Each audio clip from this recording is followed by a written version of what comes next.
ഏതായാലും ഇയാളുടെ പിന്നിൽ ആരും ഉണ്ട് എന്നുള്ള കാര്യത്തിൽ ഒരു സംശയമില്ലാത്ത കാര്യം. അവിടെ മുതൽ പുള്ളിക്ക് എന്നോട് എന്തൊരു ചെറിയ ദേഷ്യമൊക്കെ തോന്നിയ പോലെയാണ് എനിക്ക് പിന്നീട് മനസ്സിലായിട്ടുള്ളത്. ഡയറക്ടറും റൈറ്ററും പ്രൊഡ്യൂസറും വേണ്ടാന്ന് തീർത്ത് പറഞ്ഞിട്ടും എൻ്റെ ഒരൊറ്റ നിർബന്ധത്തിനാണ് അദ്ദേഹത്തിനെ ഒരു കാസ്റ്റ് ചെയ്യുന്നത്.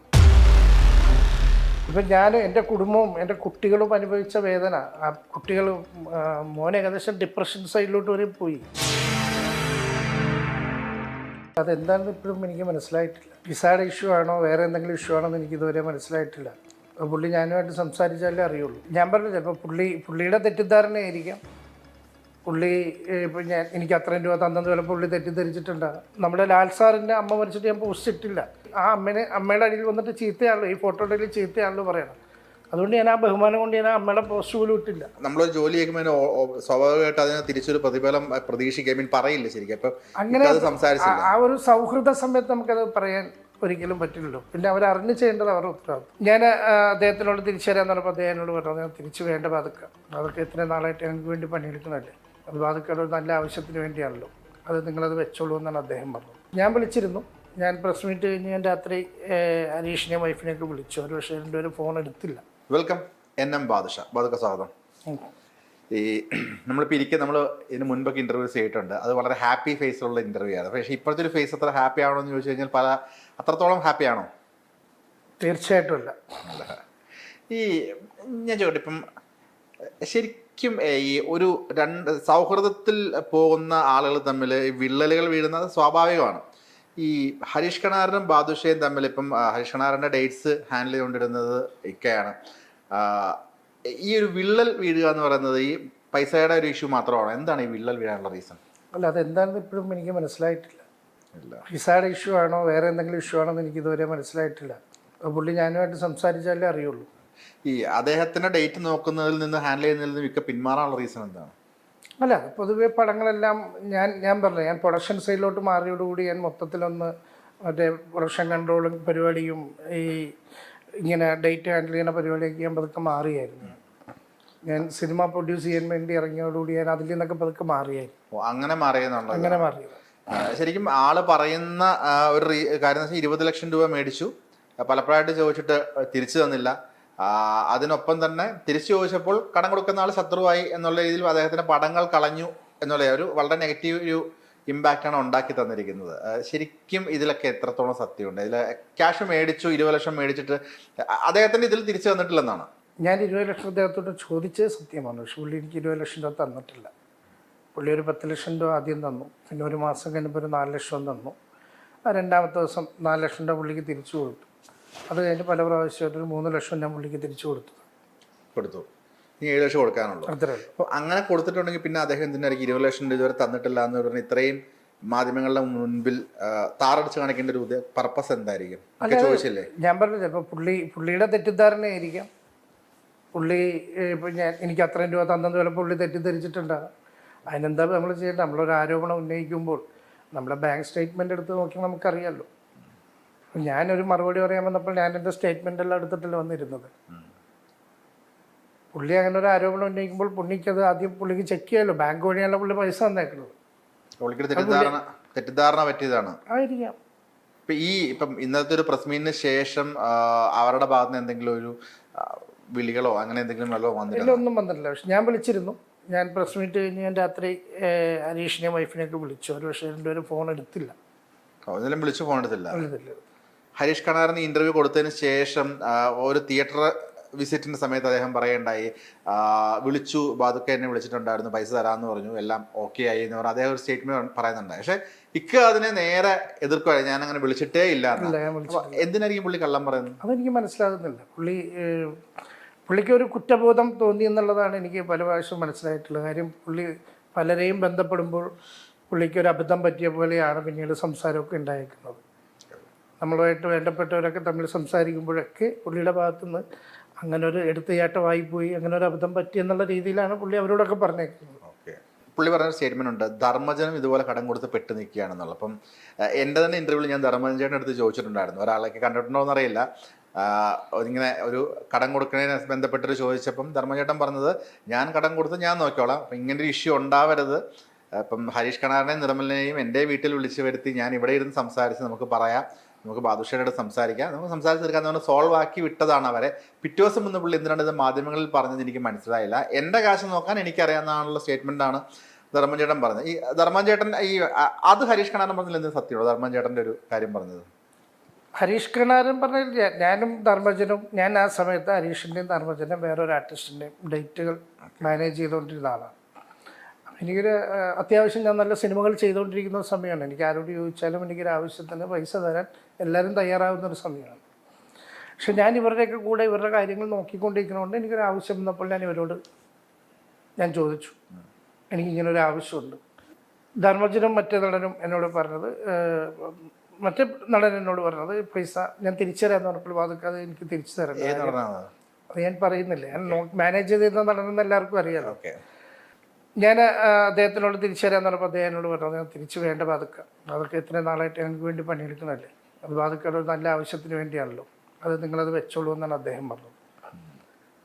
ധർമ്മജനം ഏകദേശം അതുപോലെയൊക്കെ തന്നെയാണ് പറഞ്ഞത്. ധർമ്മജൻ പറഞ്ഞത് എനിക്കിപ്പോൾ ഒന്നും ആവശ്യമില്ല, ഏതെങ്കിലും കാലത്ത് ആവശ്യം വരുമ്പോൾ അന്ന് ഞാൻ ചോദിക്കുമ്പോൾ ഇക്കടയിലുണ്ടെങ്കിൽ തരിക, ഇല്ലെങ്കിൽ എനിക്ക് കുഴപ്പമില്ല എന്നാണ് ധർമ്മജൻ ആണ് പറഞ്ഞത്. ഓക്കെ, ഇപ്പം ഈ പ്രസ് മീറ്റിൽ പറഞ്ഞൊരു മാറ്ററുണ്ട്, ഈ ഇത്രയും നാൾ ഡേറ്റ് നോക്കിയിട്ട് ഒരു പോലും എനിക്ക് പ്രതിഫലം തന്നില്ല എന്നുള്ളത്. അതിൻ്റെ ഒരു ഇൻഡസ്ട്രിക്കുള്ളിൽ നമ്മൾ പല ആവർത്തി കേൾക്കുന്ന ഒരു കാര്യമുണ്ട്. ഒരു ഡേറ്റ് നോക്കുന്ന ഒരാൾ എപ്പോഴും ഒരു ആർട്ടിസ്റ്റിന് റെമ്യൂണറേഷൻ അയാൾ കൂട്ടുകയും അതിൽ നിന്നൊരു പെർസെൻറ്റേജ് ഈ ഡേറ്റ് നോക്കുന്ന ആൾ എടുക്കുകയും ചെയ്യുന്നുള്ള പ്രവണത പല സ്ഥലങ്ങളിലായിട്ട് ഞാൻ കേട്ടിട്ടുണ്ട്. അങ്ങനെ ഡേറ്റ് നോക്കുന്ന ഓൾമോസ്റ്റ് അല്ല. അപ്പോൾ അങ്ങനെ ഒരു പ്രതിഫലം കിട്ടിയിട്ടില്ല? ഇല്ല, അത് മലയാളത്തിൽ ഇങ്ങനെ ഇല്ല. അതൊക്കെ മറ്റേ തമിഴ് തെലുങ്ക് ഭാഷകളിലൊക്കെയാണ് അങ്ങനെ ഒരു സ്ട്രാറ്റജി ഉള്ളത്. ഒരു ആർട്ടിസ്റ്റിൻ്റെ ശമ്പളത്തിൻ്റെ 10% അയാൾക്കുള്ളതാണെന്നുള്ള ഒരു രീതി അവിടേക്ക് ഉണ്ട്. ഇവിടെ അങ്ങനത്തെ പരിപാടിയൊന്നുമില്ല. അപ്പൊ പിന്നെ എന്തിനാണ് ഫ്രീ ആയിട്ട് ഡേറ്റ് നോക്കേണ്ട? ഫ്രീ ആയിട്ടില്ല, പുള്ളി ഇങ്ങോട്ട് ആവശ്യപ്പെട്ടിട്ടാണ്. അപ്പം ഞാൻ മറ്റവരെയൊക്കെ നോക്കുന്ന പുള്ളിക്ക് അറിയാം. പുള്ളി ഇങ്ങോട്ട് വന്ന് ആവശ്യപ്പെട്ടാണ് അതൊക്കെ എൻ്റെ കാര്യം കൂടി നോക്കൂ എന്ന് ചോദിച്ചപ്പോൾ ഞാൻ നോക്കിക്കോളാം എന്ന് പറഞ്ഞു. അപ്പം നമ്മളൊരു ജോലി ചെയ്യുമ്പോൾ സ്വാഭാവികമായിട്ട് അതിന് തിരിച്ചൊരു പ്രതിഫലം പ്രതീക്ഷിക്കുക പറയില്ല ശരിക്കും. അപ്പം അങ്ങനെ ആ ഒരു സൗഹൃദ സമയത്ത് നമുക്കത് പറയാൻ ഒരിക്കലും പറ്റില്ലല്ലോ. പിന്നെ അവരറിഞ്ഞ് ചെയ്യേണ്ടത് അവരുടെ ഉത്തരവാദിത്വം. അപ്പം ഞാനിപ്പോൾ എൻ്റെ കൂടെ എനിക്കിവിടെ ഒരുപാട് പേര് വർക്ക് ചെയ്യുന്നുണ്ട്. ഞാൻ അവർക്ക് ശമ്പളം കൊടുത്തില്ലെങ്കിൽ എങ്ങനെയുണ്ടാവും? നമ്മൾ കൊടുക്കേണ്ട പണി എടുത്തിട്ടുണ്ടെങ്കിൽ അയാൾക്ക് കൃത്യമായിട്ട് ശമ്പളം കൊടുക്കേണ്ടത് നമ്മുടെ മര്യാദയില്ലേ? ഇന്നലെ വിളിച്ചിട്ടും ഹരീഷ് കണാറും അദ്ദേഹത്തിന്റെ ഭാര്യയും ഫോൺ എടുത്തില്ല എന്ന് പറഞ്ഞു. ഇതിനു മുൻപും വിളിച്ചിട്ട് ഞാൻ അന്ന് ഈ പുള്ളി ആദ്യമായിട്ട് ഈ പ്രസ്താവന ഇറക്കിയെന്ന് രാത്രി ഞാൻ ബന്ധപ്പെട്ടാണ്. എന്നിട്ട് അന്നും അദ്ദേഹം എടുത്തില്ലായിരുന്നു. ഇന്നലെ ഞാനിതെല്ലാം എൻ്റെ വിഷമങ്ങളെല്ലാം പറഞ്ഞു കഴിഞ്ഞപ്പോൾ എനിക്ക് അദ്ദേഹത്തെ വിളിക്കണമെന്ന് തോന്നി. അതുകൊണ്ട് ഞാൻ വിളിച്ചു. അദ്ദേഹം എടുത്തില്ല.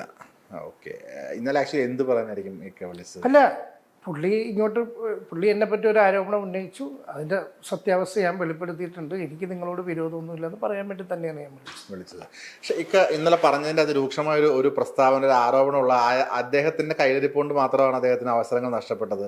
ഒരുപാട് പേര് ഇനിയും വെളിപ്പെടുത്തും. അത്രയും മോശമായ രീതിയിൽ അദ്ദേഹം ലൊക്കേഷനിൽ ഉള്ള കയ്യിലിരിപ്പുകൾ പറയുന്നുണ്ട്. എന്തായിരിക്കും ഒരു പക്ഷേ നമ്മളൊരു ആരോപണം ഉന്നയിക്കുമ്പോൾ അതിന് കൃത്യമായിട്ടുള്ള ഒരു തെളിവ് വേണ്ടേ? ഞാൻ ഇന്നലെ 1-2 കാര്യങ്ങൾ പറഞ്ഞല്ലോ. അതിനകത്ത് ഞാൻ 1-2 കാര്യങ്ങൾ പറഞ്ഞു. പിന്നെ കൃത്യമായിട്ട് ഹരീഷിന് അത് അറിയാം. ഹരീഷ് എവിടെയൊക്കെ എന്തെല്ലാം ചെയ്തിട്ടുണ്ടെന്നുള്ള ഹരീഷിന് കൃത്യമായിട്ട് അറിയാം. അദ്ദേഹത്തിന് വെച്ച് പടമെടുത്ത പല പ്രൊഡ്യൂസേഴ്സിനും പല ഡയറക്ടേഴ്സിനും ഇത് അറിയാവുന്ന കാര്യങ്ങൾ തന്നെയാണ് ചെയ്തിട്ടുള്ളത്. കൃത്യമായിട്ട് പുള്ളിക്കറിയാം. പുള്ളി ഏതൊക്കെ സെറ്റിൽ എന്തൊക്കെ ചെയ്തിട്ടുണ്ടെന്ന് കൃത്യമായിട്ട് പുള്ളിക്കറിയാം. ഞാൻ 1-2 ചെറിയ ഉദാഹരണങ്ങൾ മാത്രം ഇന്നലെ ഞാൻ പറഞ്ഞിട്ടില്ല. അതുകൊണ്ട് കൊണ്ടായിരിക്കും അദ്ദേഹത്തിന് സ്വാഭാവികമായി സിനിമകൾ കുറഞ്ഞായിരിക്കുമോ മാനേജ് ചെയ്യാൻ? മൊത്തത്തിൽ സിനിമ എല്ലാവർക്കും ഒന്ന് കുറഞ്ഞായിരുന്നു. അതിന് ഒരു പുതിയ കാലഘട്ടത്തിനനുസരിച്ച് പുതിയ ആർട്ടിസ്റ്റുകൾ ഇങ്ങനെ വന്നുകൊണ്ടിരിക്കുകയാണ്. ന്യൂ ജനറേഷൻ വരുമ്പോൾ അതനുസരിച്ചുള്ള ആർട്ടിസ്റ്റുകൾ വന്നുകൊണ്ടിരിക്കുകയാണ്. സ്വാഭാവികമായിട്ടും പഴയ ആൾക്കാരുടെ ഇതങ്ങോട്ട് താഴത്തോട്ട് പോകുന്നത് ഇൻഡസ്ട്രിയിൽ പതിവാണ്. പിന്നെ നമുക്കൊരാൾ ഒരിക്കലും കഴിവുള്ള ഒരാളെ നമ്മൾ ആരും വിചാരിച്ചാലൊന്നും അയാളെ വിലക്കാനോ അല്ലെങ്കിൽ അയാളെ നമുക്ക് ഒഴിവാക്കിപ്പെടാനോ പറ്റില്ല. ഇയാളെ നിർബന്ധമാണെങ്കിൽ തീർച്ചയായിട്ടും അയാൾ ആ സിനിമയിൽ അഭിനയിച്ചിരിക്കും. അതൊരു പ്രൊഡക്ഷൻ കൺട്രോൾ വിചാരിച്ചാലും നടക്കില്ല. അത് ഡയറക്ടറും അതിൻ്റെ സ്ക്രിപ്റ്റ് റൈറ്ററുമാണ് തീരുമാനിക്കുന്നത് ആരൊക്കെയാണ് അഭിനയിക്കേണ്ടതെന്നുള്ളത്. കുറേ പ്രൊഡ്യൂസറും ഇപ്പോൾ ARMൻ്റെ സംഭവം തന്നെ പറഞ്ഞല്ലോ, നമുക്ക് അദ്ദേഹം ചോദിച്ച പ്രതിഫലം കൊടുക്കാൻ പറ്റില്ല എന്ന് പറഞ്ഞ് പ്രൊഡ്യൂസറാണ് മാറ്റിയത്. അതിലൊന്നും എനിക്ക് യാതൊരു ഇതുമില്ല. ഞാൻ അദ്ദേഹത്തിന് വിളിക്കുകയും ഡേറ്റ് കൊടുക്കുകയും ഇത്രേ ശമ്പളമുള്ളൂ എന്ന് പറയുകയും അപ്പോൾ ആ ശമ്പളം പോരെ എനിക്ക് ഇത്രയെങ്കിലും വേണമെന്ന് തന്നെ അവരോട് ആവശ്യപ്പെടുകയും അത് ഞാൻ പ്രൊഡ്യൂസറോട് പറയും ഒന്ന് ആളെ മാറ്റിയിട്ട് വേറെ ആളെ വെച്ചോന്ന് അവർ തീരുമാനിക്കുകയായിരുന്നു. ഇത് അന്ന് കമ്മ്യൂണിക്കേറ്റ് ചെയ്തില്ലേ? തീർച്ചയായിട്ടും ഒന്ന് കമ്മ്യൂണിക്കേറ്റ് ചെയ്താൽ പുള്ളിക്ക് തന്നെ അറിയാലോ അതൊക്കെ. പക്ഷെ പുള്ളി പറയുന്നത് നേരെ ഉൾട്ടായിട്ടാണല്ലോ പുള്ളി പറഞ്ഞത്. ഇപ്പോൾ അല്ല, അതൊക്കെ എന്തിനാ അങ്ങനെ പറഞ്ഞതെന്ന് എനിക്ക് മനസ്സിലാകുന്നില്ല എന്ന് ഞാൻ പറഞ്ഞു. അപ്പോൾ ഇതിന്റെ പുറകിൽ ഹരീഷ് കണാരൻ മാത്രമായിരിക്കില്ല, വേറെ ആരെങ്കിലും ഉണ്ടെന്ന് തോന്നുന്നുണ്ട്. ഇദ്ദേഹം ഇങ്ങനെ ഒരാൾ വെറുതെ ഇല്ലാത്തൊരു കള്ളം വിളിച്ച് പറയുന്നു, തുടർച്ചയായിട്ട് പറയുന്ന എല്ലാം കള്ളത്തരം ഒക്കെ പറയുമ്പം ഒന്നുകിൽ വ്യക്തിവൈരാഗ്യമായിരിക്കണം, അല്ലെങ്കിൽ വേറെ എന്തെങ്കിലും ഒരു പ്ലേ ആയിരിക്കണം, ഒന്നിൽ കൂടുതൽ ആളുകൾ അങ്ങനെ എന്തെങ്കിലും തോന്നിയിട്ടുണ്ട്. അല്ല, അത് എൻ്റെ മനസ്സിൽ പല പ്രാവശ്യം തോന്നിയിട്ടുണ്ട്. എൻ്റെ പിന്നിൽ ആരൊക്കെയോ എന്തൊക്കെയോ പ്രവർത്തനങ്ങൾ ഇയാളുടെ പിന്നിൽ നടത്തിയിട്ടുണ്ടെന്നുള്ള കാര്യം എനിക്ക് തോന്നിയിട്ടുണ്ട്. ശത്രുവായിരിക്കാം, മിത്രമായിരിക്കാം, ആരെങ്കിലും ആയിരിക്കും. ഏതായാലും ഇയാളുടെ പിന്നിൽ ആരോ ഉണ്ട് എന്നുള്ള കാര്യത്തിൽ ഒരു സംശയമില്ലാത്ത കാര്യം. എൻ്റെ ആ സിനിമ റിലീസ് ഡേറ്റ് അനൗൺസ് ചെയ്തതിന് ശേഷമാണ് ഈ സംഭവം എല്ലാം ഉണ്ടാകുന്നത്. ആ സിനിമ ഇറങ്ങരുതെന്ന് ആഗ്രഹിക്കുന്ന ആരും ഇതിൻ്റെ പിന്നിൽ ഉണ്ടായിരിക്കാം. അതായത് ഈ ഇക്കൊക്കെ കടം തന്നു കഴിഞ്ഞാൽ തിരിച്ചു തരില്ല എന്നുള്ളൊരു പബ്ലിസിറ്റി വരുത്തുക, എന്നിട്ട് ആ സിനിമയുടെ റിലീസിനെ അത് മാറ്റാം. ഇക്ക തന്നെ പ്രസ് മീറ്റിൽ പറഞ്ഞുകൊണ്ട് പലരും തരാനിരുന്ന പലരും പിന്മാറി. ഇത് ഈ പ്രസ്താവന വന്നതോടുകൂടി എന്നെ ആ പടം ഇറങ്ങാൻ സഹായിക്കാമെന്ന് തീരുമാനിച്ചെന്ന് പലരും പിന്മാറിക്കളുണ്ട്. അതിനെ എങ്ങനെ ഓവർകം ചെയ്തു? എന്ന് സിനിമ ഇറങ്ങും? ഞാനിപ്പോൾ മിക്കവാറും നാളത്തെ കഴിഞ്ഞാൽ, ബുധനാഴ്ച കഴിഞ്ഞാൽ ഞാൻ പുതിയ ഡേറ്റ് അനൗൺസ് ചെയ്യും. ആ ഡേറ്റിൽ പടം ഇറങ്ങുകയും ചെയ്യും. അപ്പോഴേക്കും എൻ്റെ കാര്യങ്ങളൊക്കെ ഏകദേശം സെറ്റായി വന്നിട്ടുണ്ട്. ഈ തുടർച്ചയായി സിനിമകൾ ചെയ്തൊരു പ്രൊഡക്ഷൻ കൺട്രോളറായിരുന്നു നിൽക്കുക. ഞാൻ കേട്ടത് ശരിയാണോ എന്നറിയില്ല, ഉള്ളിൽ നിന്ന് തന്നെ പല ആളുകൾ പറഞ്ഞു കേട്ടുള്ള അറിവുകളാണ്. അപ്പം മറ്റ് കൺട്രോളേഴ്സിന്റെ ഭാഗത്തു നിന്നും ഇക്കയ്ക്ക് മാത്രം കണ്ടിന്യൂസ്ലി പടങ്ങൾ കിട്ടുമ്പോൾ അത്രയും ഒരു ലിമിറ്റ് വെക്കണമെന്നോ അങ്ങനെയുള്ള അതിനുശേഷം പ്രൊജക്ട് ഡിസൈനർ എന്നുള്ള പേര് മാറ്റണമെന്നൊക്കെ ഞാൻ കേട്ടിട്ടുണ്ട്. അതെന്തെങ്കിലും? അതെ, ഞങ്ങളൊക്കെ തന്നെ എന്നുള്ള യൂണിയനിലും ഉണ്ടായിരുന്നു. അപ്പം നമ്മളൊക്കെ തന്നെയാണ് ഇങ്ങനെ എല്ലാവർക്കും വർക്ക് കിട്ടണം എന്നുള്ള ഉദ്ദേശത്തിൽ തന്നെയാണ് നമ്മൾ അങ്ങനെ ഒരു തീരുമാനം ആ സമയത്ത് എടുത്തിട്ടുള്ളത്. അങ്ങനെയാണ് നമ്മൾ ആ പ്രൊഡക്ഷൻ കൺട്രോൾ എന്നുള്ള തസ്തികയിൽ ഞാൻ പ്രൊജക്ട് ഡിസൈനറായിട്ട് യൂണിയനിലുള്ള ആൾക്കാരെ വെച്ച് എൻ്റെ കൂടെ നിർത്തി അവരെ കൊണ്ട് ഞാൻ പ്രൊഡക്ഷൻ കൺട്രോളാക്കി ഇരുത്തി അവരെ കൊണ്ടാണ് ഞാൻ പിന്നീട് പടങ്ങൾ വർക്ക് ചെയ്തേക്കുന്നത്. അങ്ങനെ എൻ്റെ സഹപ്രവർത്തകർക്ക് ഒരുപാട് പേർക്ക് ഞാൻ തൊഴിൽ കൊടുത്തുകൊണ്ട് തന്നെയാണ് ഞാൻ പടം ചെയ്തേക്കുന്നത്. അല്ലാണ്ട് എല്ലാം ഞാൻ വെട്ടിപ്പിടിക്കാനല്ല നോക്കിയേക്കുന്നത്. ഞാൻ എൻ്റെ തസ്തിക ഒന്ന് മാറ്റിയിട്ട് നമ്മുടെ പ്രൊഡക്ഷൻ എക്സിക്യൂട്ടീവ് യൂണിയനിലെ മെമ്പേഴ്സിനെ വെച്ചിട്ട് ഓരോ സിനിമയിലും ഒരു പ്രൊഡക്ഷൻ കൺട്രോളർ, ഒരു എക്സിക്യൂട്ടീവിനെയും 2 മാനേജർമാരെ വെച്ചിട്ടാണ് ഞാൻ മാനേജ് ചെയ്ത് കൊണ്ടുപോയത്. എല്ലാവർക്കും തൊഴിൽ കൊടുക്കുക എന്നുള്ളൊരു, അതെ, പറ്റുന്ന എന്നെ കൊണ്ടാവുന്ന ആൾക്കാർക്കെല്ലാം ഞാൻ തൊഴിൽ ഉണ്ടാക്കി കൊടുത്തിട്ടുള്ള ഒരാളെ തൊഴിൽ ഞാൻ നിഷേധിച്ചിട്ടില്ല. ഇദ്ദേഹം പറഞ്ഞത് ഞാൻ ഇദ്ദേഹത്തിൻ്റെ തൊഴിൽ നിഷേധിച്ചു. അദ്ദേഹം എന്നോട് ലാസ്റ്റ് ആവശ്യപ്പെട്ടത് എനിക്ക് ഏതെങ്കിലും ഒരു സിനിമയിലൊരു വേഷം വാങ്ങിച്ചു തരണമെന്നാണ് ആവശ്യപ്പെട്ടത്. അതിൻ്റെ അടിസ്ഥാനത്തിലാണ് ഞാനും സിനിമകൾ ചെയ്യുന്നുണ്ടായിരുന്നില്ല. ഞാനും ചെയ്ത സിനിമ എന്ന് പറയാൻ ശേഷം ചെയ്ത പടം എന്നൊക്കെ പറയുന്നത് ഈ ARMഉം ഈ ആശകളായൊക്കെ തന്നെയുള്ളൂ. നിങ്ങൾക്ക് എൻ്റെ ഒരു ഗ്യാപ്പ് നിങ്ങൾക്ക് ഇതേപോലെ തന്നെ എനിക്കും വലിയ ഗ്യാപ്പാണ് സിനിമയിൽ ഉണ്ടായേക്കണം. അപ്പം ഞാൻ എന്ത് ചെയ്തു, ഞാൻ ആ 2 സിനിമ എനിക്ക് കിട്ടിയ 2 സിനിമയിൽ അദ്ദേഹത്തിനെ കാസ്റ്റ് ചെയ്യുകയാണ് ഞാൻ ചെയ്തിട്ടുള്ളത്. ഭാഷകളായിരം എന്ന് പറഞ്ഞ സിനിമയിൽ ഞാൻ എൻ്റെ ഡയറക്ടറും റൈറ്ററും പ്രൊഡ്യൂസറും വേണ്ടാന്ന് തീർത്ത് പറഞ്ഞിട്ടും എൻ്റെ ഒരൊറ്റ നിർബന്ധത്തിനാണ് അദ്ദേഹത്തിനെ അവർ കാസ്റ്റ് ചെയ്യുന്നത്. അവർ ക്യാരക്ടർ പുള്ളിനെ കൊണ്ട് ചെയ്യിക്കാൻ തീരുമാനിക്കുന്നത്. പക്ഷേ നമ്മൾ നിർഭാഗ്യവശാൽ പുള്ളിയുടെ ഡേറ്റ് അങ്ങോട്ടും ഇങ്ങോട്ടും ക്ലാഷ് ആയതും സമയപ്പോൾ അഭിനയിക്കേണ്ട സമയപ്പോൾ പുള്ളി ഓസ്ട്രേലിയയിൽ സ്റ്റേജ് പ്രോഗ്രാമിലായിപ്പോയി. അതുകൊണ്ട് പുള്ളിക്ക് ആ പടത്തിൽ അഭിനയിക്കാൻ പറ്റിയിട്ടില്ല. അവിടെ മുതൽ പുള്ളിക്ക് എന്നോട് എന്തൊരു ചെറിയ ദേഷ്യമൊക്കെ തോന്നിയ പോലെയാണ് എനിക്ക് പിന്നീട് മനസ്സിലായിട്ടുള്ളത്. പിന്നീട് കോൺടാക്റ്റുകൾ നിങ്ങൾ തമ്മിൽ സംസാരങ്ങൾ 1-2 പ്രാവശ്യം വിളിച്ചിട്ടൊക്കെ ഉണ്ട്, അത്രേ ഉള്ളൂ. അദ്ദേഹം ക്യാഷ് ചോദിച്ച് വിളിച്ചിട്ടേ ഇല്ല ഇതുവരെ? ഞാൻ പറഞ്ഞു, 1 പ്രാവശ്യം ചോദിച്ച് വിളിച്ചിട്ടുണ്ട്. അന്ന് ഞാൻ പറഞ്ഞു എൻ്റെ ഇപ്പം എന്നെ കൊണ്ട് നിവൃത്തിയില്ല ഞാൻ. അപ്പം എൻ്റെ കഴിഞ്ഞ 2 പടം ഞാനങ്ങനെ ഫ്ലോപ്പായി നിൽക്കുന്ന സമയത്താണ് അദ്ദേഹം വിളിച്ചേക്കുന്നത്. ഞാൻ പറഞ്ഞു, ഇപ്പം എന്നെ കൊണ്ട് നിവൃത്തിയില്ല, എന്തെങ്കിലും ആയിക്കഴിയുമ്പോൾ ഞാൻ തരാം ഹരീഷ് എന്ന് ഞാൻ പറഞ്ഞു. ഞാൻ ഒരിക്കലും അയാൾ പൈസ തിരിച്ച് ചോദിക്കുമെന്ന് ഞാൻ വിചാരിച്ചിരുന്നില്ല. പക്ഷെ ചോദിച്ചപ്പോൾ നമ്മൾ കൊടുക്കാനാണ് അത് തീരുമാനിച്ചിട്ടുണ്ടായത്. ഇതിപ്പോ ലീഗലി നീങ്ങുമെന്ന് പറഞ്ഞല്ലോ, ജോലിയുടെ ഒരു പ്രതിഫലം എന്നുള്ള രീതിയിൽ തന്നെയാണോ ഇനി അത് കൺസിഡർ ചെയ്യാൻ? അല്ല, ജോലിയുടെ പ്രതിഫലം എന്നുള്ള രീതിയിൽ മാത്രമല്ല, അതിപ്പോൾ കോടതി തീരുമാനിക്കണം. അത് കടം മേടിച്ച കാശ് തിരിച്ചു കൊടുക്കണോ അല്ലെങ്കിൽ ജോലി എടുത്ത കാശ് നിങ്ങൾക്ക് വാങ്ങിച്ചു തരണോ എന്ന നിയമമാണ് തീരുമാനിക്കുന്നത്. അത് ആ വഴിക്ക് അങ്ങോട്ട് പോട്ടെന്ന് വെച്ചാൽ നമുക്ക് അതിനേക്കാൾ ഉപരി നമുക്കുണ്ടായ മാനക്കേടാണ്. അദ്ദേഹത്തിന് ഞാൻ കാശ് കൊടുക്കാനുണ്ടെങ്കിൽ അദ്ദേഹത്തിന് എന്നെ നേരിട്ട് വിളിച്ച് ചോദിക്കാനുള്ള സ്വാതന്ത്ര്യമുണ്ട്. എന്നോട് വിളിച്ച്, അല്ലാതെ സോഷ്യൽ മീഡിയ വന്നിരുന്ന് പറഞ്ഞിട്ടാണോ നമ്മൾ ഒരാളുടെ കയ്യിൽ നിന്ന് കാശ് വാങ്ങിക്കുന്നത്? അങ്ങനെയാണെങ്കിൽ ഇവിടെ എന്തോരം ആൾക്കാർ, ഇപ്പോൾ സിനിമയിൽ തന്നെ എന്തോരം ആൾക്കാർ അങ്ങോട്ടും ഇങ്ങോട്ടും കൊടുക്കൽ വാങ്ങലുകളൊക്കെ ഉണ്ട്. കിട്ടാത്തവരെല്ലാം കൂടി വന്ന് സോഷ്യൽ മീഡിയയിൽ വന്നിരുന്ന് പറഞ്ഞാൽ എങ്ങനെ ഉണ്ടാവും? അപ്പോൾ ഇദ്ദേഹം തന്നെ ഒരു സിനിമ നിർമ്മിച്ചിട്ട് വെച്ചിട്ട് അതിൽ തന്നെ എന്തോരം പേർക്ക് പൈസ കൊടുക്കാണ്ട്, ഇവരെല്ലാം കൂടി ഒന്ന് സോഷ്യൽ മീഡിയ ഒന്ന് പറയണം. അദ്ദേഹത്തിൻ്റെ ആ നിർമ്മിച്ച സിനിമയിൽ അദ്ദേഹം എന്നെ വിളിച്ച് അഭിനയിപ്പിക്കുകയും ചെയ്തിട്ടുണ്ട്. അങ്ങനെ ഒരു സൗഹൃദമുള്ള ആൾക്കാരാണ്. എന്തിനാണ് പെട്ടെന്ന് അദ്ദേഹം ഇങ്ങനെ ഒരു എടുത്തുചാട്ടം കാണിച്ചതെന്ന് എനിക്ക് മനസ്സിലായിട്ടില്ല. അദ്ദേഹം ഒളിഞ്ഞു തെളിഞ്ഞ് ഇത്രയും കൈവിട്ട് പോകുന്ന പ്രതീക്ഷയില്ല എന്ന് പറഞ്ഞത് അറിഞ്ഞു. അത് പറഞ്ഞു പുള്ളി. എനിക്ക് വേണ്ടപ്പെട്ട 1-2 പേരോട് പറഞ്ഞു ഇത്രയും ആകുമെന്ന് പുള്ളി പ്രതീക്ഷിച്ചില്ല എന്ന് പറഞ്ഞു. ഇനി എന്തായിരിക്കും നേർക്ക് എന്തായാലും ഒരേ ഒരു ഇൻഡസ്ട്രിയിൽ വർക്ക് ചെയ്യുന്ന ആളുകളാണ്. വളരെ ചെറിയൊരു ഇൻഡസ്ട്രിയാണ് നമ്മുടെ. എന്തായാലും നേർക്ക് നേരെ ഇനിയും കാണേണ്ട സിറ്റുവേഷൻസ് പല ആവർത്തി വരും. എങ്ങനെയായിരിക്കും പ്രതികരണം? ഒരു പക്ഷേ ഞാൻ അദ്ദേഹത്തെ കണ്ട് എൻ്റെ സൗഹൃദം പഴയത് തന്നെ തുടരും. ഞാൻ പറഞ്ഞല്ലോ, ഇനിയും എനിക്ക് വരുന്ന സിനിമയിൽ അത് അദ്ദേഹത്തിന് കൊടുക്കാൻ പറ്റിയൊരു ക്യാരക്ടർ ഉണ്ടെങ്കിൽ തീർച്ചയായിട്ടും ഞാൻ വിളിച്ചു കൊടുക്കും. എനിക്ക് അയാളോട് ദേഷ്യമൊന്നുമില്ല. അയാൾ എന്നെപ്പറ്റി ആരോപണം ഉന്നയിച്ചു, ഞാൻ അതിനുള്ള മറുപടിയും പറഞ്ഞു. ഞാൻ എൻ്റെ നിയമ നടപടിയായിട്ട് ഞാൻ പോവുകയും ചെയ്യും. പക്ഷെ സൗഹൃദത്തിനൊന്നും ഒരു കുഴപ്പമുണ്ടാവില്ല. ശരിക്കും ധർമ്മചേട്ടൻ പറഞ്ഞായിരുന്നു ശരിയെന്ന്. ഒരു ടേബിളിന് ഒരു മുറിയിലിരുന്ന് തീർക്കേണ്ട ഒരു പ്രശ്നം ഉണ്ടായിരുന്നുള്ളൂ എന്നാണ് നമ്മളുടെ തന്നെ ഇൻ്റർവ്യൂവിൽ പറഞ്ഞതാണ്. അത് ഇത്രയും വഷളായി അല്ലെങ്കിൽ ആക്കി അത് സിനിമയിൽ ബാധിച്ചു. ഈ ശരിക്കും പറഞ്ഞാൽ ഈ ഒരു വിവാദം റേച്ചൽ സിനിമയ്ക്ക് പോസിറ്റീവായിട്ടായിരിക്കും വരുന്നത്. കാരണം ആ സിനിമ റേച്ചൽ എന്നുള്ള പേര് പലയിടത്തും ഉയർന്നു കേൾക്കുകയുണ്ടായിരുന്നല്ലോ. അത് ജനങ്ങൾ തീരുമാനിക്കട്ടെ. ആ സിനിമ ഓടുക എന്നുള്ളത് എൻ്റെ ആവശ്യമാണ്. ആ സിനിമയിലാണ് എൻ്റെ നിലനിൽപ്പ് നിൽക്കുന്ന മുഴുവൻ. റേച്ചലിലാണ്. അത് സിനിമ മനോഹരമായിട്ട് വന്നിട്ടുമുണ്ട്. പ്രേക്ഷകർക്ക് ഇഷ്ടപ്പെടുന്നൊരു സിനിമയായിരിക്കും. പിന്നെ സിനിമ ഓടണം വേണ്ടത് തീരുമാനിക്കുന്ന പ്രേക്ഷകരാണല്ലോ.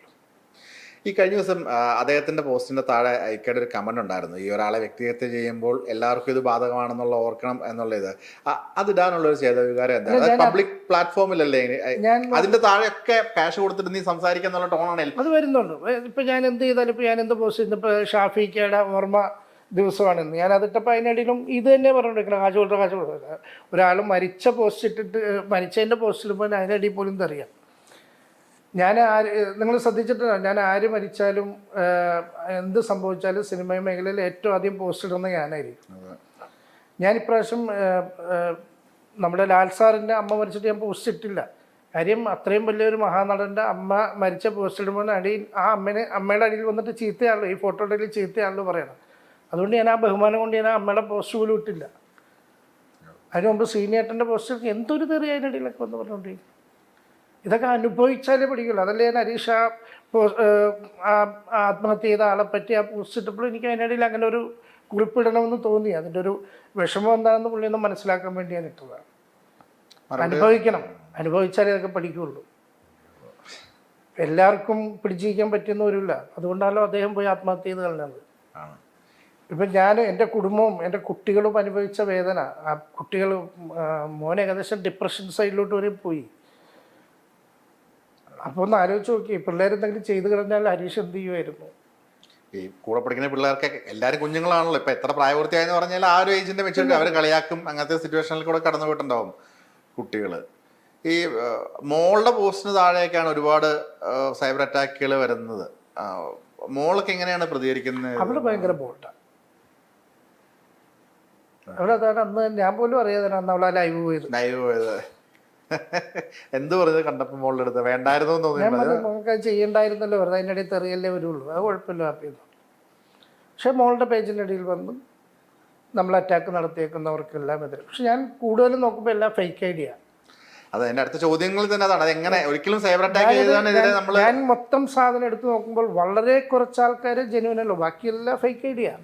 ഇതിനു വേണ്ടി മാത്രം ഉണ്ടാക്കി വെച്ചിട്ട് തെറി പറയുന്നതാണ് കാണുന്നത് മുഴുവൻ. ഒരു ഫോളോവർ 2 ഫോളോവർ പെട്ടെന്ന് ഒരു സാധനം ഉണ്ടാക്കി, ഒരു ഐഡിയ ഉണ്ടാക്കി അതിനകത്തുനിന്ന് തട്ടിവിട്ടേക്കാണ്. ഇതെന്തോ കൂലിക്ക് ആളെ ഇരുത്തി ചെയ്യിക്കുന്നതാണ്. ആരാന്നുള്ള സാധനം ഞാനിപ്പോൾ എനിക്കറിയില്ല. ഇതിൻ്റെ പിന്നിൽ വൻ കളിയുണ്ടെന്ന് ഞാൻ പറഞ്ഞില്ല. ആദ്യം ഇതിന് പിന്നിൽ ഒരു വൻ ഗൂഢാലോചന എനിക്ക് മനസ്സിലായിട്ടുണ്ട്. അതിൻ്റെ ഭാഗമായിട്ടാണ് ഈ വരുന്ന തെറി മുഴുവൻ ഇന്നടി വന്നുകൊണ്ടിരിക്കുന്നത്. ആരെയും അല്ലെങ്കിൽ ജെനുവിൻ ഐഡിയിൽ നിന്ന് വരട്ടെ. ജെനുവിൻ ഐഡിയിൽ നിന്ന് ഒരാളുടെ ഐഡിയിൽ നിന്നും വന്നിട്ടില്ല. ഈ തെറി മുഴുവൻ വരുന്നതും ഈ ചീത്ത പറയുന്നതെല്ലാം ഫേക്ക് ഐഡികളാണ്. ഈ ഒരാളുടെ ക്യാരക്ടർ അസാസിൻ ചെയ്യുന്നു എന്ന ആ ഒരു പ്രൊസീജിയറാണ് ഇപ്പോൾ നടന്നുകൊണ്ടിരിക്കുന്നത്. ഇക്കയുടെ ഒരു ക്രെഡിബിലിറ്റി കളയുക എന്ന് പറയും. നമ്മൾ ക്രെഡിബിലിറ്റി നശിപ്പിക്കുക എന്ന് പറഞ്ഞ സാധനം. കാരണം ആ ക്രെഡിബിലിറ്റി രണ്ടാമത് ഉണ്ടാക്കിയെടുക്കുക എന്ന് പറഞ്ഞു കഴിഞ്ഞാൽ അത് പറ്റിക്കൊള്ളണം എന്നില്ല. അല്ലെന്നുണ്ടെങ്കിൽ ഒരു 100% പഴയ രീതി വന്നുകൊള്ളണം എന്നില്ല. 10% പേര് ആ കണ്ണിൽ കൂടെ തന്നെ തെരുവിളിച്ച് പോകുന്നുണ്ട്. ഈ നമ്മളുടെ നിയമവ്യവസ്ഥയിലെ ക്രെഡിബിലിറ്റി നശിപ്പിക്കുന്നതിന് എന്ത് ശിക്ഷയായിരിക്കും തിരിച്ച് നമുക്ക് എന്ത് ചെയ്യാൻ പറ്റും? അതിന് സൈബർ അറ്റാക്ക് എന്നുള്ള രീതിയിൽ മുമ്പോട്ട് പോയാലും എന്ത് പ്രതിവിധി ഉണ്ട് നിയമത്തിന്? എന്തെങ്കിലും ഉണ്ടോ? നമുക്ക് അതിനെപ്പറ്റി ഒന്നും പറയാൻ പറ്റില്ല. നിയമത്തിന്റെ വഴി പ്രത്യേകിച്ച് കേസ് കൊടുക്കാന്നുള്ളതിനപ്പുറം അതിന് വേറെ സംഭവിക്കുന്നില്ല. എന്ത് സംഭവിക്കുന്നു എന്നത് നമുക്കറിയാൻ മേല. നമുക്ക് കൊടുക്കാം എന്നുള്ളത് മാത്രമേ ഉള്ളൂ ഇതിനകത്ത്. ഈ അസോസിയേഷനിലോ അല്ലെങ്കിൽ അങ്ങനെ എന്തെങ്കിലുമൊക്കെ ചർച്ചകളോ അല്ലെങ്കിൽ വേണ്ടപ്പെട്ട ആൾക്കാരെ വിളിക്കുകയോ പോസിറ്റീവായിട്ട് നെഗറ്റീവായിട്ടാണെന്നുണ്ടെങ്കിൽ എല്ലാം അസോസിയേഷൻ്റെ ആൾക്കാരും എല്ലാത്തിൻ്റെയും ഇപ്പം അമ്മയെന്നാണെങ്കിലും എല്ലാ ആൾക്കാർ വിളിച്ചിട്ടുണ്ട്. അമ്മയിൽ പരാതി കൊടുത്തിട്ടുണ്ടെന്ന് പറയും അദ്ദേഹം. പക്ഷെ അങ്ങനെ ഒരു പരാതിയായിട്ട് എൻ്റെ അമ്മയെന്ന് അങ്ങനെ ഒരു എന്നെ വിളിച്ചിട്ട് ഇങ്ങനെ ഒരു പരാതി കിട്ടിയിട്ടുണ്ട്, നിങ്ങളൊന്നും വന്നൊന്നും പറഞ്ഞ് അങ്ങനെ എന്നെ അമ്മയെന്നൊന്നും ഇതുവരെ വിളിച്ചിട്ടില്ല. എനിക്കും അത് ആ ഒരു കടം കൊടുത്തതിന് ഒരു പരാതി എടുക്കാൻ പറ്റുന്നു എന്നുള്ളതല്ലേ. അസോസിയേഷൻ ഒരിക്കലും ഇങ്ങനെ വ്യക്തിപരമായിട്ടുള്ള കാര്യങ്ങൾക്ക് പൈസ കൈമാറലൊന്നും അസോസിയേഷന് പരാതി എടുക്കാൻ പറ്റില്ല. ഇപ്പോൾ ഞാനൊരു സിനിമയ്ക്ക് അദ്ദേഹത്തിന് അഡ്വാൻസ് കൊടുത്തിട്ടുണ്ട്, അല്ലെങ്കിൽ അദ്ദേഹം എനിക്ക് അഡ്വാൻസ് തന്നിട്ട് ആ പ്രൊജക്റ്റ് നടക്കാതെ ഞാൻ തിരിച്ചു കൊടുക്കാതൊക്കെ ആയിട്ടുണ്ടെങ്കിൽ നമുക്ക് അസോസിയേഷനൊക്കെ വഴി ഇടപെടാൻ പറ്റും. സിനിമ സംബന്ധിച്ചിട്ടുള്ള കാര്യമാണെങ്കിൽ അസോസിയേഷൻ ഇടപെടാം. ഇത് സിനിമ സംബന്ധിച്ചിട്ടുള്ള കാര്യമല്ല, വ്യക്തിപരമായിട്ടുള്ള കാര്യങ്ങൾ അതിനകത്ത്. ഈ ഇപ്പം നമ്മളെപ്പോഴും കാണുമ്പോൾ മഞ്ജു ചേച്ചി ഇക്കയുടെ ഒരു ബാക്ക് ബോൺ ആയിട്ട് എപ്പോഴും കൂടെ ഉണ്ട്. ഭയങ്കര ബോൾഡായിട്ടാണ് മഞ്ജു ചേച്ചി നമ്മൾ കണ്ടിട്ടുള്ളത്. ചേച്ചിയുടെ ഒരു പ്രതികരണം എന്താണ് ഈ ആദ്യത്തെ തൊട്ടോ ഇഷ്യൂ വന്ന് പിന്നെ ഇന്ന് വരെ എന്തിട്ട് കഴിഞ്ഞാലും സൈബർ അറ്റാക്കും കാര്യങ്ങളും തെറിവിളി തന്നെ ആയിരിക്കും. അല്ല, അതിപ്പോൾ ഞങ്ങൾ ആസ്വദിച്ചു തുടങ്ങി. ഞാൻ പറഞ്ഞത് എങ്ങനെ കണ്ടോളാൻ പറഞ്ഞു, നിങ്ങൾ എന്ത് പോസ്റ്റ് വേണേലും ഇട്ടു, അടി തെറിവെന്നൊക്കെ കേട്ടു കണ്ടു, കമൻറ്റ് നോക്കാനേ നിൽക്കണ്ട, നിങ്ങൾ ആസ്വദിച്ചോളൂ എന്നാണ് ഞാൻ പറഞ്ഞത് എല്ലാവരും. ഞാനിടുന്നുണ്ടല്ലോ എപ്പോഴും പോസ്റ്റ്, നോക്കിയാൽ തെറിയാ, നോക്കണില്ല, എനിക്കിടാനുള്ള പോസ്റ്റ് ഞാൻ അങ്ങോട്ട് ഇടും. ഞാൻ ഇന്ന് പിന്നെ ഈ ഷാഫിക്കടെ ഇതിട്ടപ്പോൾ എനിക്ക് പെട്ടെന്ന് നോക്കിയപ്പോൾ അത് പിന്നെ എനിക്ക് ഭയങ്കര വിഷമമുണ്ടായി. ഹരീഷ് കണാനുമായിട്ട് ഏറ്റവും അടുത്തുള്ള ഷാഫിക്ക.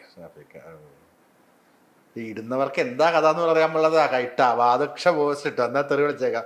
ഇങ്ങനെ വിളിക്കുന്നവരുണ്ട്. കഥ എന്താന്ന് കഥ അറിയാതെ അടങ്ങാൻ ഒരുപാട് ആളുകളുണ്ട്, തെറി വിളിക്കാൻ വേണ്ടി മാത്രം ഉള്ളവര്. ഈ മറ്റൊരു കാര്യം ഇപ്പൊ ഇക്ക തന്നെ പറഞ്ഞു ഒരു ഗ്യാപ്പ് വന്നു ഇക്കയുടെ സിനിമകൾ. ഞാൻ കാണുമ്പോഴൊക്കെ 8ഉം 10ഉം സിനിമകൾ ഒരേ സമയം പൊക്കോണ്ടിരിക്കുന്ന ഒരു ബാദുഷ ഞാൻ കണ്ടിട്ടുണ്ട്. ബാദുഷ ഞാൻ എത്ര വർഷമായിട്ട് എനിക്ക് അറിയുന്ന ആളാണ്. പിന്നീട് പ്രൊഡ്യൂസർ ആവുന്നത്, അതിനുശേഷം ഒരു ഗ്യാപ്പുകൾ സിനിമയിൽ വരുന്നത്. ഇപ്പൊ 1-2 സിനിമകളാണ് ഇപ്പൊ ഫോക്കസ് ചെയ്യുന്നത്. ഇക്കയുടെ കരിയറിന് ഈ ഒരു ഗ്യാപ്പ് വരാനുള്ള റീസൺ എന്തുകൊണ്ടായിരിക്കും? ഞാൻ പറയാം, സിനിമ നമ്മൾ പ്രൊഡക്ഷൻ സൈഡിലോട്ട് ഇറങ്ങിക്കഴിഞ്ഞപ്പോൾ നമുക്ക് ഏറ്റവും കൂടുതൽ കോൺസെൻട്രേഷൻ അതിൽ കൊടുക്കേണ്ടി വരും.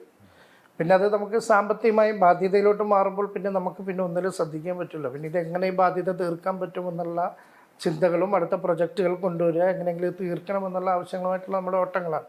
അപ്പോൾ നമുക്കൊരു പടം ശ്രദ്ധിക്കാനോ അല്ലെങ്കിൽ ഒരു സിനിമ ഏറ്റെടുക്കാനോ പറ്റാത്തൊരു സാഹചര്യമാണ്. അങ്ങനെ വരുന്നതാണല്ലേ. നമുക്ക് പിന്നെ നമ്മൾ വിജയമായിരുന്നെങ്കിൽ നമുക്ക് ഈ ടെൻഷനില്ല, പിന്നെയും നമുക്ക് എത്ര പടം വേണേലും ചെയ്യാൻ പറ്റുന്നില്ല. പക്ഷെ നമ്മൾ പരാജയം നേരിട്ടപ്പോൾ നമുക്ക് അതിൻ്റെ ഇനി എങ്ങനെ മാറ്റിയെടുക്കാം, അതിനുള്ള പ്രോജക്റ്റുകൾ എങ്ങനെ ഉണ്ടാക്കിയെടുക്കാം, അങ്ങനെ അതിൻ്റെ കാര്യങ്ങളുമായിട്ട് ഓട്ടം. പക്ഷേ എനിക്ക് സിനിമ കുറവാണെങ്കിലും ജനങ്ങൾക്കറിയില്ല കേട്ടോ. എന്നെ എപ്പോഴും സജീവമായിട്ട് തന്നെ ആൾക്കാർ കാണുന്നുണ്ട് എല്ലായിടത്തും. സിനിമയ്ക്കുള്ളിൽ മാത്രമേ സിനിമ കുറവാണെന്നുള്ള കാര്യങ്ങൾ അറിയുന്നുള്ളൂ, പൊതുജനങ്ങൾ അറിയുന്നില്ല. അവരുടെ മുമ്പിൽ ഞാൻ എപ്പോഴും സജീവമായിട്ടുണ്ട്. അത് സോഷ്യൽ മീഡിയയിലാണെങ്കിലും ഉണ്ടാവും, എവിടെയാണെങ്കിലും ഉണ്ടാവും. ഈ മാട്രിനിയുടെ ബാനറിൽ എടുത്ത് വച്ചിട്ട് റിലീസാവാൻ ഇനിയും സിനിമകളില്ലേ? മാട്രിനിയുടെ ബാനറിൽ സിനിമയൊന്നും ചെയ്തിട്ടില്ല. അല്ല, ഡിസ്ട്രിബ്യൂഷൻ എടുത്തിട്ട് ഇല്ല എല്ലാം റിലീസ്. കുറെ ഡിലേ വന്നിട്ടുള്ളൊരു എനിക്കൊന്ന് ബർമൂഡ പോലെ അല്ലെങ്കിൽ സ്പ്രിംഗ് 3 പടമാണ് ഇപ്പൊ നമ്മുടെ കയ്യിൽ ഇരിക്കുന്നത്. ബർമൂഡ, ഒന്ന് സ്പ്രിംഗ്, ഒന്ന് നമ്മുടെ റേച്ചൽ. അതിലിപ്പോ റേച്ചലാണ് നമ്മൾ ഫസ്റ്റ് ഇറക്കാൻ പോകുന്നത്. മറ്റേ രണ്ട് ഇത്രയും മറ്റേ സമയത്ത് റേച്ചൽ കഴിഞ്ഞാൽ ഇമ്മീഡിയറ്റ് ഞാൻ മറ്റേ 2 പടവും ഇറക്കും. ഈ ഒരെണ്ണം ഇറങ്ങാൻ വേണ്ടി ഞാൻ കാത്തിരിക്കണം. ഇത് കഴിഞ്ഞ് ഞാൻ പടപട ബാക്കിയുള്ള എല്ലാം തീർക്കും. പുതിയ പ്രോജക്റ്റുകൾ 3-4 നീക്കി വെച്ചിട്ടുണ്ട്. അടുത്ത പ്രൊജക്റ്റിലോട്ട് ഇമ്മീഡിയറ്റ് കയറും. അതുകൊണ്ട് അങ്ങനെ വർക്കുകൾ ഞാൻ പിടിക്കുന്നുണ്ട്. ലാസ്റ്റ് പിടിച്ചാലുള്ള ആശകളായിരുന്നു. ഇനി അങ്ങോട്ട് 2 പടങ്ങൾ വന്ന് നിൽപ്പുണ്ട്. റേച്ചലിന് പുറകെ മറ്റേ 2 മോഡേൺ റിലീസ് ഉണ്ടാവും. ഈ ഇക്കടെ കൂടെ ഉണ്ടായിരുന്ന ഇപ്പൊ മാറ്റിനിയിൽ ഉണ്ടായിരുന്ന മാറ്റിനി സെപ്പറേറ്റ് ആയി പിരിയുന്നു. കൂടെ ഉണ്ടായിരുന്ന ആളുകളൊക്കെ പലരും പല ഇഷ്യൂവിന് മുന്നേയും വന്നിട്ടുണ്ട്. ഈ കൂടെ ഉണ്ടായിരുന്ന ആളുകൾ പിരിഞ്ഞു പോയി, ഇക്കയ്ക്ക് മാത്രം ഇങ്ങനെ ഒരു വിവാദങ്ങൾ ഇടയ്ക്കിടയ്ക്ക് വരുന്ന എന്തുകൊണ്ടാണ് ചിന്തിച്ചിട്ടുണ്ട്? എൻ്റെ സമയമായിരിക്കും. നമ്മളെന്തിനാ അങ്ങനെയൊക്കെ ചിന്തിക്കുന്നത്? അങ്ങനെയൊന്നും ആലോചനകളിൽ പോയിട്ടില്ല. ഇല്ല. ഈ ഒരു ഇഷ്യൂ വന്നു കഴിയുമ്പോൾ അതിനെ ഓവർകം ചെയ്യുന്നത് എങ്ങനെയാണ്, ഹീൽ ചെയ്യുന്നത് എങ്ങനെയാണ്? അത് പടച്ചവൻ്റെ സഹായമാണോ? അവിടെ നിന്ന് കിട്ടുന്ന ഒരു വിൽ പവറിലാണ് നമ്മൾ പിടിച്ചു നിൽക്കുന്നത്. ഈ പ്രസ് മീറ്റില് വിതുമ്പുന്നത് കണ്ടിട്ടുണ്ടായിരുന്നു ഇന്നലെ. അപ്പം പ്രസ് മീറ്റിലെ ഇക്കൊന്ന് ശബ്ദം ഇടറുന്നത് നമ്മൾ കണ്ടിട്ടുണ്ടായിരുന്നു. ഈ ഇങ്ങനെ ഇഷ്യൂ വന്നു കഴിഞ്ഞപ്പം എപ്പോഴെങ്കിലും കരച്ചിൽ വരെ എത്തിയിട്ടുണ്ടോ? ഇങ്ങനെ പറയാൻ പറ്റുന്നില്ല, ഇങ്ങനെ എല്ലാവരും തുടർച്ചയായി സൈബർ അറ്റാക്ക് ചെയ്യുന്നു, പല രീതിയിലും പല മോശം. ഇപ്പം സ്ത്രീ വിഷയം പറഞ്ഞ് വളരെ കമന്റുകൾ തന്നെ ഞാൻ കണ്ടിട്ടുണ്ട്. അതിൻ്റെ ഇടയിൽ അപ്പൊ ഞാൻ ആലോചിച്ചിട്ട് ഇങ്ങനെയൊക്കെ വേണ്ടിയിട്ടുണ്ടെങ്കിൽ ഇതിന്റെ എന്തെങ്കിലും ഒരു സംഘടിതമായ ഒരു ബുദ്ധി അതിന്റെ പുറകിലുണ്ടെന്ന് നമുക്ക് പേഴ്സണലി തീർച്ചയായിട്ടും ചിന്തിച്ചിട്ടുണ്ട്. നമുക്കത് കാണുമ്പോൾ നമുക്ക് മനസ്സിലാവുമല്ലോ ഇതിന്റെ പിന്നിൽ സംഘടിതമായിട്ട് തന്നെയുള്ള പ്രവർത്തനങ്ങൾ നടക്കുന്നുണ്ട്. ഈ ആദ്യ സമയത്ത് എങ്ങനെ ഓവർകം ചെയ്തു? കരഞ്ഞിട്ടുണ്ടോ? ഐ മീൻ ഞാൻ അങ്ങനെ കണ്ടിട്ടൊന്നുമില്ല. എനിക്ക് ഇന്നലെ പിന്നെ അതങ്ങനെ എനിക്ക് മോൻ്റെ കാര്യം ആലോചിച്ചപ്പോൾ പെട്ടെന്ന് എനിക്കത് വന്നു പോയിരുന്നുള്ളൂ. പിന്നെ എനിക്ക് എന്തെങ്കിലും വിഷമമുണ്ടെങ്കിൽ എൻ്റെ ഭാര്യയുണ്ട്, ഞാൻ ഭാര്യയായിട്ട് ഞാനും ഭാര്യ അങ്ങോട്ടും ഇങ്ങോട്ടും വിഷമങ്ങൾ ഞങ്ങൾ അങ്ങോട്ടും ഇങ്ങോട്ടും കൈമാറും. പിന്നെ എൻ്റെ കൂടപ്പിറപ്പുകളുണ്ട്, അവരുടെയൊക്കെ വിഷമമാണ് എനിക്ക് എന്നെ ഏറ്റവും കൂടുതൽ ഫീൽ ചെയ്യുന്നത്. കൂടപ്പിറപ്പുകൾ അവരൊക്കെ ഈ സിനിമാ മേഖലയിൽ ഇങ്ങനെയൊക്കെ നടക്കുമ്പോൾ അവരുടെയൊക്കെ നാട്ടിൽ അവരുടെ അവസ്ഥ ഭയങ്കര മോശമായിരിക്കുമല്ലോ. അവർക്കൊക്കെ ആങ്ങളെക്കെതിരെ ഇങ്ങനെ ഒരു സംഭവം വരുന്നു, അനിയനെതിരെ വരുമ്പോഴുള്ള അവരുടെ ഒരു വിഷമമൊക്കെ ഉണ്ടല്ലോ. അതൊക്കെ ഒരു നമുക്കൊട്ടും സഹിക്കാൻ പറ്റാത്തൊരു കാര്യങ്ങളാവും. ഇപ്പം എല്ലാത്തിനും ഒരു ക്ലാരിറ്റി ഇന്നലത്തോടു കൂടി ഏറെക്കുറെ വന്നുകൊണ്ടിരിക്കുന്നു എന്ന് നമുക്ക് വിശ്വസിക്കാം അല്ലേ? ഓക്കെ. അല്ല, ഞാൻ പറയാനുള്ള കാര്യങ്ങളെല്ലാം പറഞ്ഞു, അതെല്ലാം തെളിവ് സഹിതം വെച്ചിട്ടാണ് ഞാൻ പറഞ്ഞേക്കുന്നത്. ഈ സിനിമയിൽ ശാശ്വതമായ ശത്രുതയോ മിത്രതയോ ഒരിക്കലില്ല. സിനിമയിൽ ശാശ്വതമായ ശത്രുത ഒരിക്കലുമില്ല. ഇപ്പൊ ഇനി അടുത്തൊരു പടത്തിന് വിളിച്ചു കഴിഞ്ഞാൽ ഹരീഷ് കണാറിന് അഭിനയിക്കും തോന്നുന്നുണ്ടോ? അത് പുള്ളിയുടെ ഇഷ്ടമാണ്. വിളിക്കുക എന്നുള്ളത് എൻ്റെ ഉത്തരവാദിത്വം, അഭിനയിക്കുക എന്നുള്ളത് പുള്ളിയുടെ തീരുമാനം. പുള്ളിയുടെ കരിയറിൽ ഇത്രയും വലിയൊരു ഗ്യാപ്പ് വന്നത് പുള്ളിയുടെ തന്നെ ഒരു ഇഷ്യൂ കൊണ്ട് തന്നെയാണ്. അല്ലാണ്ട് ഈ ഞാൻ പറഞ്ഞ പുള്ളിയുടെ ഇഷ്യൂ മാത്രമേ ഞാൻ പറഞ്ഞേ, കാലങ്ങളനുസരിച്ച് മാറ്റങ്ങൾ സിനിമയിൽ വന്നുകൊണ്ടിരിക്കുകയല്ലേ. അപ്പം പല ആൾക്കാരും പഴയ പോലെ താഴത്തോട്ട് പോയി. എന്തോരം ആർട്ടിസ്റ്റുകളെ നമുക്ക് എന്തോരം പേര്, പരീക്ഷ തന്നെ വേണമെന്നില്ലല്ലോ, എന്തോരം പേരുടെ അവസ്ഥ നമുക്ക് ആലോചിക്കാം. പണ്ടുണ്ടായിരുന്ന എന്തോരം ആർട്ടിസ്റ്റുകൾ ഇപ്പം ഇല്ല. വല്ലപ്പോഴൊക്കെ ഒരു പടവിൽ ഇവർക്ക് കിട്ടുള്ളൂ. എന്തോരം പേര് നമ്മുടെ മുന്നിൽ ഉദാഹരണമുണ്ട്. എന്തോരം പേര് എന്നെ വിളിക്കാറുണ്ട്, ഒരുപാട് പേര് വിളിക്കാറുണ്ട്. അവസരങ്ങൾ ഏതെങ്കിലും പടത്തിലൊക്കെ ഒന്ന് വേഷം മേടിച്ച് താടാന്നും പറയുന്ന ഒരുപാട് പേര് വിളിക്കാറുണ്ട്. കഴിയുന്നൊക്കെ ചെയ്ത് കൊടുക്കാൻ ശ്രമിക്കാറുണ്ട്, മാക്സിമം ശ്രമിക്കാറുണ്ട്. ഇక അപ്പം എന്താണ് ഫിനിക്സ് പക്ഷിയെ പോലെ ഉയർന്ന് പറക്കാൻ പറ്റട്ടെ, വിവാഹത്തിന് മുകളിൽ കൂടെ ഓവർകം ചെയ്യാൻ പറ്റട്ടെ. All the very best. Thank U.